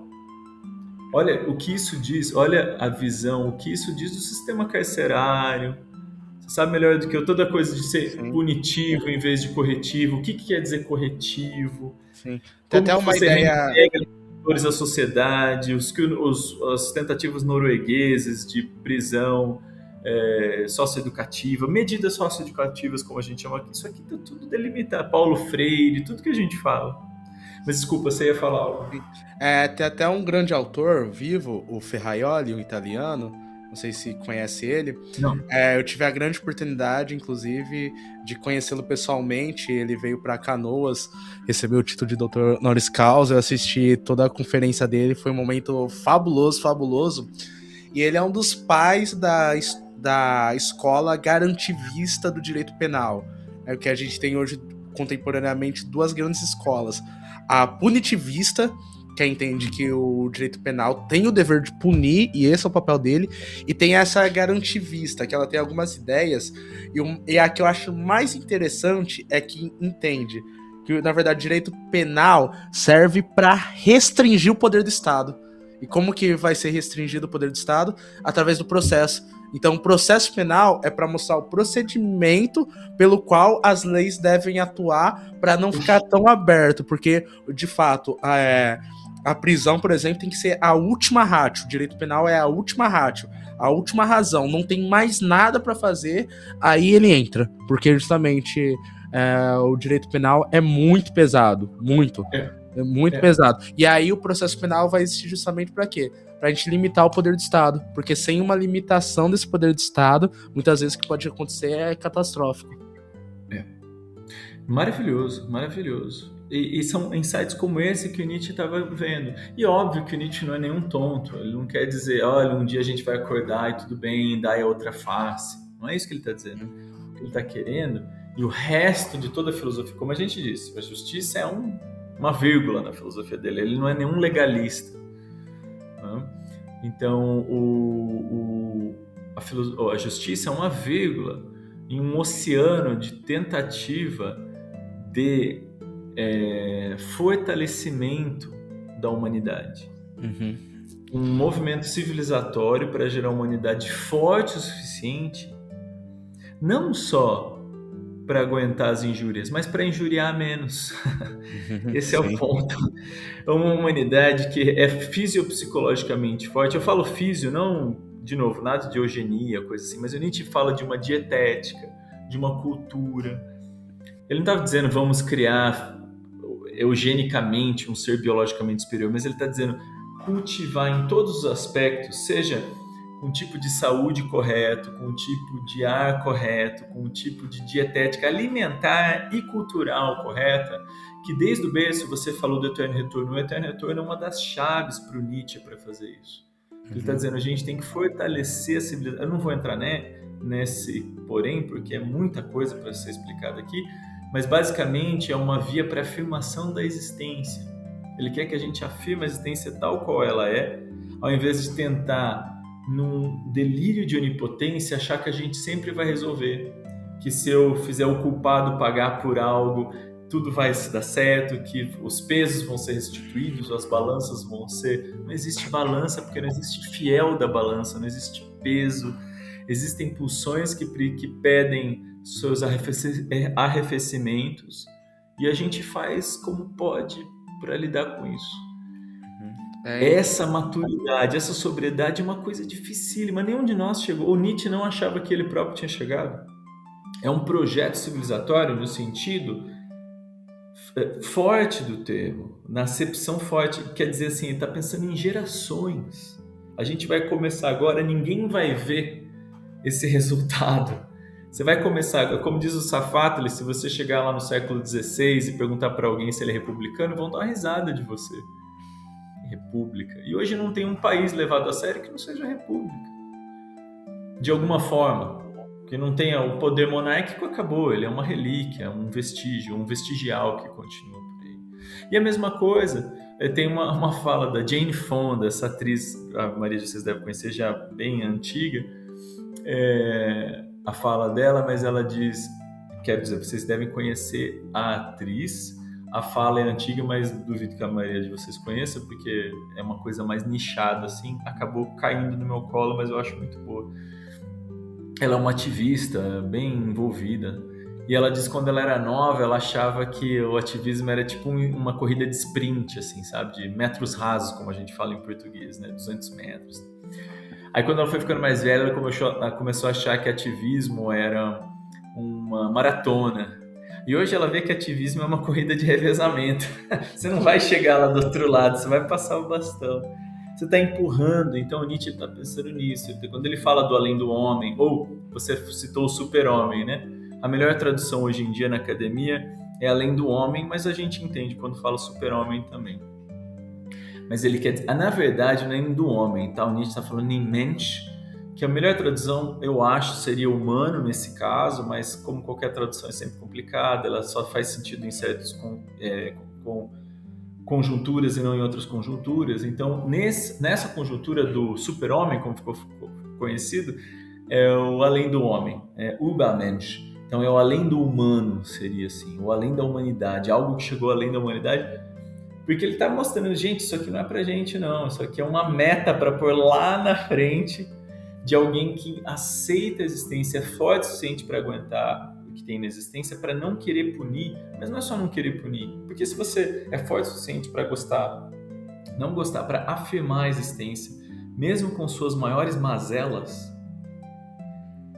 você não precisa fazer o que a gente chama de mal a outra pessoa, você não precisa fazer essas contravenções para suportá-la. Você não precisa roubar, você não precisa matar, você não precisa estuprar, porque o seu desejo não é tão enorme assim de algo. Você é sóbrio o suficiente, maduro o suficiente para que sua amada ou seu amado não te quiserem, você não vai tentar violentá-los para ter o arrefecimento desse desejo. Você não é mais uma criança mimada que não precisa que as coisas sejam do seu jeito. Elas não são assim, então o que o Nietzsche está mirando é isso. Ele tem uma passagem belíssima, onde ele, já no Nascimento da Tragédia, o primeiro livro dele, ele fala do Édipo em Colono. Todo mundo conhece o Édipo Rei, né? Que foi que o oráculo, né, foi profetizado que ele mataria o pai, casaria com a própria mãe, e ele tenta fugir desse destino e acaba fazendo esse destino sem saber que ele estava fazendo, mata o pai sem saber que era o pai, casa com a mãe sem saber que era a mãe, e aí ele fura os próprios olhos. Esse primeiro Édipo Rei, o Nietzsche considera como o delírio de onipotência. A gente, pensando em leis jurídicas, a gente vai escrever uma lei que é perfeitinha e vai fazer dar certo e a sociedade vai andar. E aí tem o Édipo em Colono, que é menos conhecido, quando ele já está cego, passivo, guiado pelas suas filhas, a Antígona e a Efigênia, agora esqueci o nome da segunda, menos famosa, guiado por elas, e aí o lugar onde ele vai morrer vai cobrir de bênçãos mágicas o lugar, e aí ele pode, por essa, chamemos passividade, em vez de tentar mudar o mundo, né, pelo positivismo, não no sentido jurídico, positivismo no sentido da filosofia, que é quando você tem o objetivo, a verdade, a metafísica, né? O positivismo, ao invés disso, só de se deixar cair em um lugar, ele vai, aí sim, chegar à ação maior, né? É mais ou menos isso que o Nietzsche está dizendo. Abandonemos. O que a gente está fazendo com o direito, o Nietzsche diria, eu acho, tá? Alguém pode me corrigir. É apagar incêndio, é como você disse. É nunca deixar chegar. Um redirecionamento. Eu não sei o que as pesquisas mostram, o que a experiência norueguesa tem conseguido com as prisões, aquelas prisões modelo, né, que eles fazem já há algumas décadas já. Você pode dizer melhor com isso. Mas eu chuto que os resultados são ótimos de reintegração social, porque você sente a possibilidade de volta. Sempre tem uma possibilidade. E é isso que o Nietzsche quer. Só que ele quer matar no ninho esse problema. Ele quer que você nem chegue lá, que você seja forte o suficiente para não fazer. E quando você fizer, e se alguém fizer, o resto da civilização entenda, isso foi um erro nosso. A gente deixou passar esse indivíduo aqui. A gente tem que aguentar agora. Não puni-lo por nada, porque ninguém escolhe nada, ninguém tem mérito nenhum e ninguém tem culpa nenhuma, não existe culpa, não existe mérito. O que a gente tem que fazer? Procurar uma forma desse indivíduo não causar mais sofrimento para ninguém e, se possível, reabilitá-lo. É isso que o Nietzsche está pensando, porque cada indivíduo que a gente perde é uma possibilidade a menos. Já disse o Spinoza uma coisa, o Nietzsche não fala disso, mas o Spinoza já tinha dito, não tem nada tão importante para um ser humano quanto outro ser humano. Porque por mais sofisticado que você faça algo, os impulsos, aquela máquina chamada ser humano é um feixe de impulsos que entende o mundo de uma determinada forma e que vai para os lugares desse mundo que mais te interessam e da forma que mais te interessa.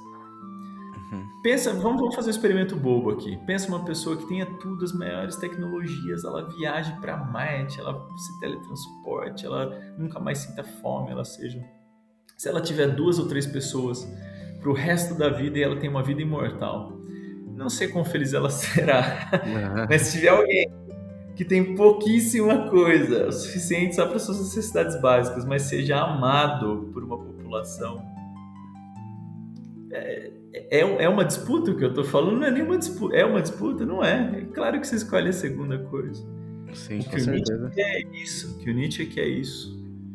Uma sociedade forte o suficiente para andar junta, sólida no sentido, solidariedade no sentido da etimologia de sólido. E o caminho que ele vê é de fortalecimento. Então, quando a gente fala do forte contra o fraco, não é assim, esse é o bando de morram. Não é isso que ele está falando. Joguemos ao fogo os fracos. Ele está falando, eu sou fraco. Ele está falando, eu não consigo afirmar a minha vida. O Nietzsche assume isso. Eu não queria que a vida voltasse de novo no Eterno Retorno, porque eu não queria ter que viver com a minha irmã de novo. Ele fala com a minha irmã e com a minha mãe. Olha isso. Você acha que um cara fraco desse, que entende a sua própria fraqueza... Não, calma. O que ele está dizendo não é isso. O que ele está dizendo é lá para frente. Não sou eu que sou além do homem, não, gente. Eu estou vendo uma coisa para daqui gerações, mas vamos para essa direção, vamos empurrar, vamos procurar esse âmbito. Pode nem existir, mas vamos por aqui. Vamos pensar o sistema legal por aqui. Hugo, se eu entendi então, né, pra gente tentar fazer uma síntese, mais ou menos a ideia é que, então, tá, o homem é algo para ser superado, isso é claro, e deixa bem evidente isso lá. E junto com o homem, todos os valores têm que ser superados. Entre esses valores, justamente, nós temos o direito. Mas enquanto a gente não conseguir chegar nesse grau de emancipação, de superar todos os valores, e inclusive o homem, a gente pode entender que o direito é um mal necessário, diante de outros valores que precisam ser superados também, até a gente chegar...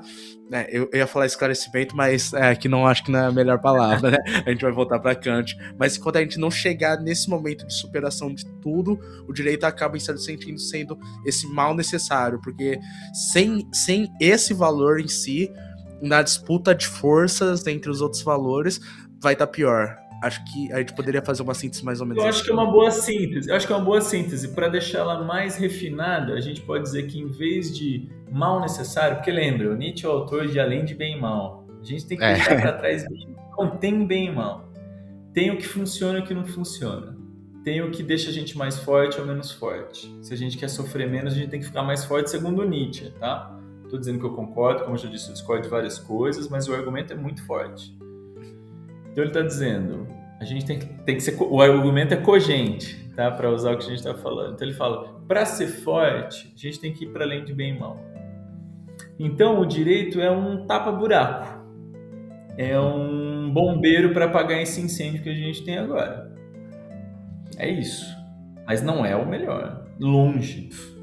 Só faz, como você sabe melhor que eu tenho certeza que as coisas iam piorar sem direito, porque a gente foi se estruturando de uma forma que a lei acabou virando muito importante, mas que ela dá muito furo, talvez mais furo.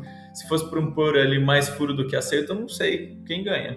Você que está aí para me dizer. Mas sim, uma porcentagem nua e crua de letra fria, não sei.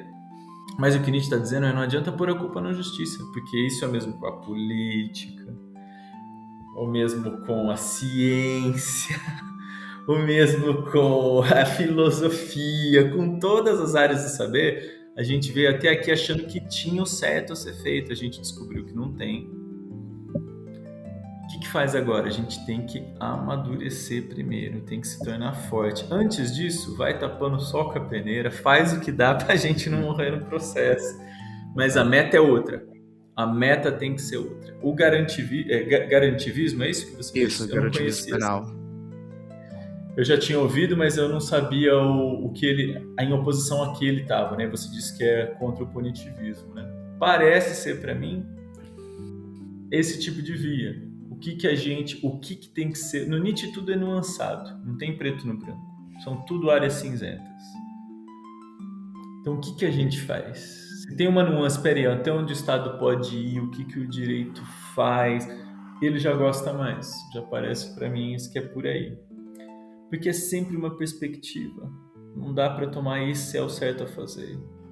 Dá para falar, olha, tem isso aqui, a gente vai vai por onde para tentar chegar para longe de sofrimento, o máximo que der.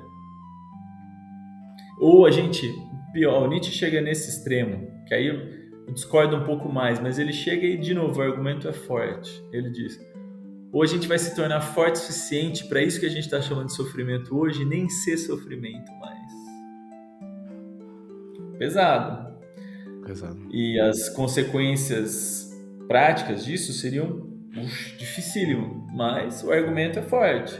Se você não liga mais para ser roubado, o que tem alguém te roubar? É mais ou menos isso que ele está dizendo. Se você não tem mais os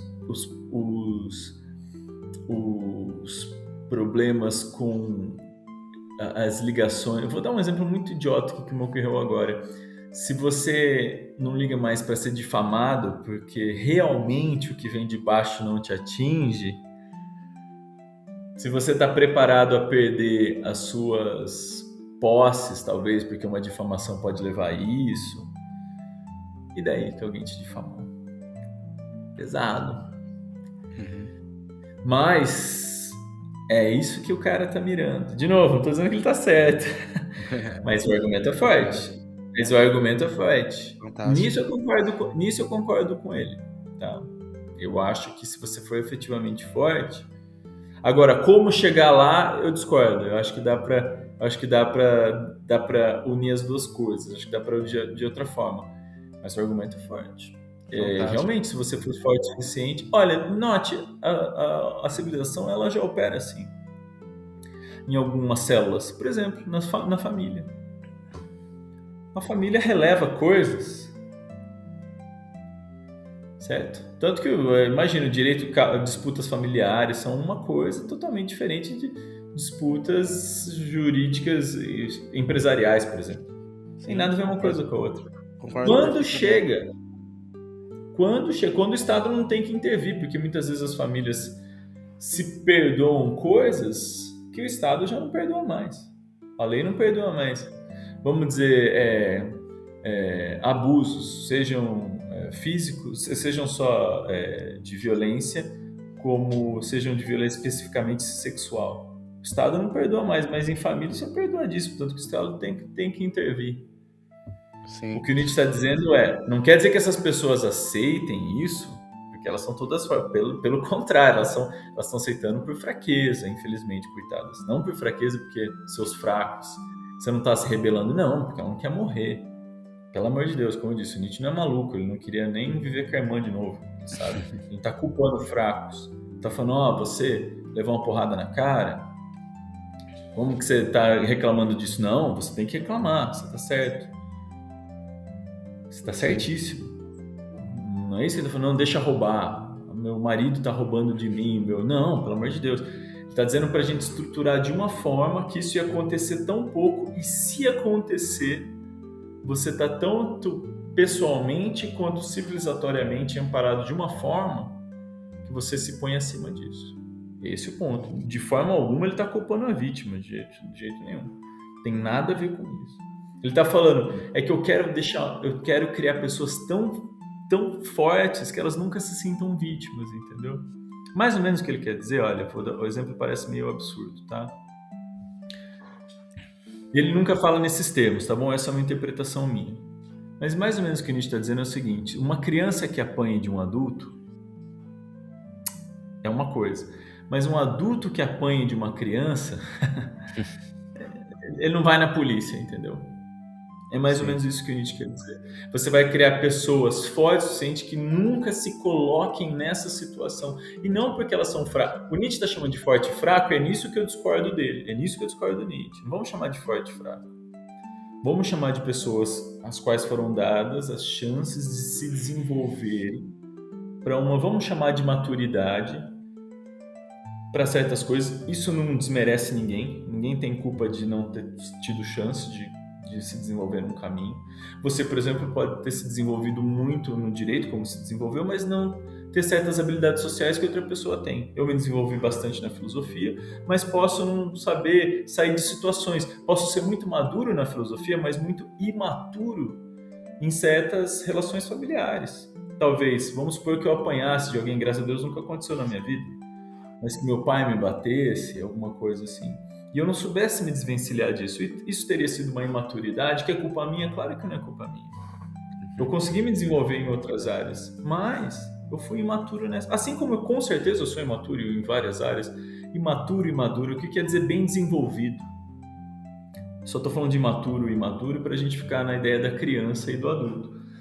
Mas não me foi dada a chance de desenvolver em algumas áreas. Em outras, sim. O que o Nietzsche quer é vamos desenvolver nessas áreas que são vitais para que a pessoa não acabe ficando na posição de vítima. E se ela ficar, tá tudo bem, porque a vida dela não vai acabar ali. Falo, né? Claro que se ela morrer, acabou ali, mas aí, mesmo assim, a sociedade não se desfaz assim. Eu quero dizer, se ela sofrer um abuso tão grande assim, ela se levanta. E não, como a sociedade é feita hoje, os traumas são enormes, é difícil a pessoa se levantar. Porque ela é mal vista, porque ela é chamada exatamente de tonta, de fraca. Ah, mulher de malandro, gosta de apanhar. Mas o que é isso? Você acha que alguém gosta de apanhar? Claro que não gosta de apanhar, você está louca. Mas a pessoa foi fragilizada desde o seu nascimento por uma cultura que não se preocupou em torná-la forte no sentido de perspicaz, no sentido de amadurecida, de desenvolvida para lidar com isso. Não tem julgamento moral aqui. A gente está além de bem e mal. Não está falando você é ruim, você é fraco, você... Não, está dizendo você não teve... Porque ninguém tem culpa de nascer de uma forma, ninguém tem mérito de nascer de outra forma. Sim. O ponto é, esse mecanismo aqui, esse indivíduo, não foi desenvolvido, ninguém parou com atenção suficiente para desenvolver. O Estado falhou, a civilização enquanto grupo falhou, a aldeia falhou em pegar essa pecinha aqui, desenvolver essa pecinha para ela ficar forte o suficiente para não cair nisso. Amarretar ela, deixar ela na forma, temperar esse metal para ele ser rígido o suficiente para passar por isso e ao mesmo tempo flexível o suficiente para aguentar, para ser resiliente, aguentar. É isso que ele quer mexer no indivíduo. Perfeito. O indivíduo faça isso, né?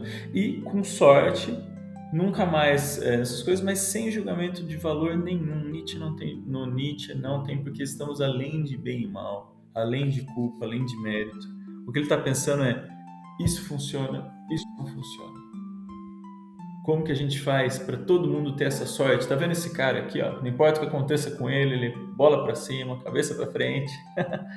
Como que a gente faz todo mundo ser assim? Como que a gente dá essa mesma chance para todo mundo? A gente desenvolve essa sofisticação, o que ele chama de força. Eu não gosto do vocabulário, mas essa força em todo mundo. Perfeito, meu caro, perfeito. Realmente além do bem e do mal. Fantástico. Além do bem. Bem, a gente tá aqui já há quase 2 horas, né? Assunto interessantíssimo. Inclusive trouxe luz a várias questões que eu conhecia só por sombras. Agora não vou falar que eu tô na luz ainda, mas pelo menos na penumbra, porque realmente é tudo muito, muito complexo. Então estamos juntos, viu? Nem na penumbra à toa, fique tranquilo. Rapaz, se tu não, imagina quem somos nós, meros mortais. Mas realmente escutar alguém que tem se dedicado basicamente a vida a isso é diferente, né? Porque justamente o que você tinha dito até antes. Tem diversos conceitos que conversam entre si, e só entender esses conceitos é todo um trabalho de meses, às vezes anos, e para entender uma coisa você precisa entender outra, então de fato é tudo muito complexo. Desde já queria te agradecer pela disponibilidade, por estar aqui presente, realmente foi muito rico. E além do seu livro, que eu vou deixar na descrição também, eu queria saber se tem alguma indicação de algum texto, alguma obra cultural, literária, que vá nesse caminho que a gente conversou, enfim, fique livre. Ótimo, eu que agradeço de novo, viu, Christian? De verdade, de coração, muito francamente eu falo isso. Franco no sentido de aberto, porque já que não tem mais verdade, não existe mais sinceridade, o que existe é abertura, eu posso tentar me abrir o máximo que eu consigo e falar tudo que dá, mas mesmo que eu quisesse falar a verdade eu não consegui, porque ela não existe, o que dá para falar é o que vem, mas então isso dito do máximo franco, de verdade, porque dá chance da gente falar sobre coisas que infelizmente no dia a dia a gente não tem tempo, né? Como qualquer profissão, na verdade, como qualquer ofício. Se qualquer pessoa parasse para falar sobre o ofício dela, são, como você disse, anos e anos para chegar naquilo, entender o que aquilo quer dizer. Mas se a gente se abre, dizia o meu professor de filosofia, né? Se você não conseguir explicar a sua pesquisa para um barbeiro, você não sabe pesquisar direito. Porque o barbeiro sabe te explicar tudo que ele faz. Se precisar. Pode demorar, mas ele sabe, o mecânico sabe. Então, assim, é como qualquer outro trabalho, que é o que o Nietzsche queria que fosse. Não tem aristocracia para o Nietzsche. Ele gostava muito de aristocracia, mas não era rei, não era rainha, não era corte. Era quem estava levando a sério eu estou simplificando, tá? Mas é quem estava levando a sério o seu ofício, o seu caminho individual, a sua perspectiva, a sua visada. Quem estava disposto a andar bastante adiante nessa trilha. Isso para ele é aristocrata e pode estar em qualquer lida, qualquer ofício, qualquer rumo de vida. Sobre as indicações, quem quiser saber mais de Nietzsche, graças aos bons caminhos que a pesquisa tomou no mundo, Nietzsche é um dos filósofos mais conhecidos no mundo, né? Literalmente, frases atribuídas a ele: o que não me mata me fortalece, olhe para o abismo olha de volta para você, cuidado quando se enfrentar monstros para não se tornar um.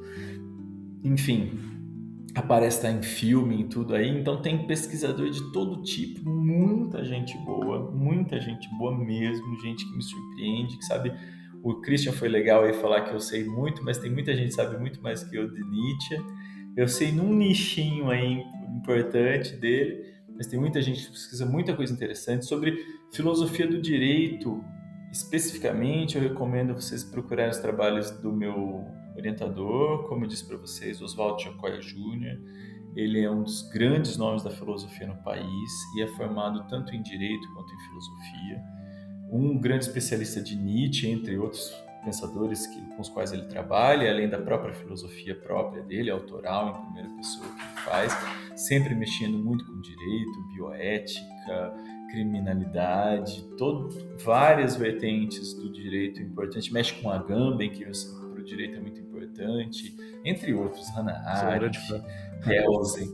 O próprio Kelsen, ele sabe muito de tudo, assim, dessa área, então recomendo vocês procurarem o trabalho dele. Quem quiser saber, no comecinho a gente estava falando sobre antropofagia, sobre a recepção do Nietzsche no Brasil. Quem trabalha muito com isso, a ligação do Nietzsche com a arte, o meu outro orientador, professor Henri Bournet. Olha, assim, um nome imprescindível para quem quer entender.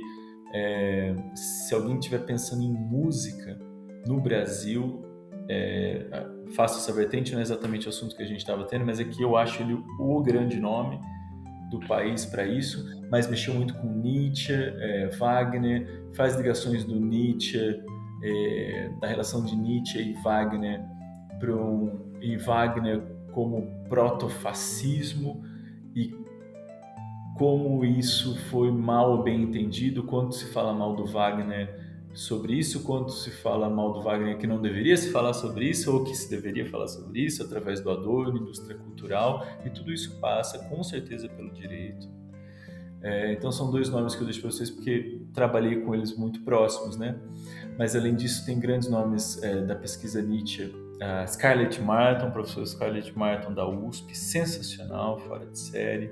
Professor Hernani Chaves, da UFPA, foi um grande colaborador na minha pesquisa, teve na minha banca, é alguém cujo trabalho é acima de qualquer suspeita, mexe também com Foucault, psicanálise. Olha, são vários nomes. Professor Laurici, da UFMG, está na área de educação hoje, se não me engano, então, para quem está pensando nisso. Então, olha, são vários nomes. A pesquisa Nietzsche está farta. Se você jogar Nietzsche, pesquisadores do Brasil, você vai ficar lendo umas 30 telas. Muito bom. Mas esses nomes eu tive a sorte de conhecer de perto, então esses eu posso deixar com um carinho redobrado. Perfeito, então, meu caro.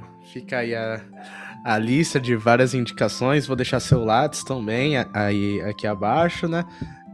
por caso alguém, enfim, eventualmente queira tirar uma dúvida, alguma indicação direta.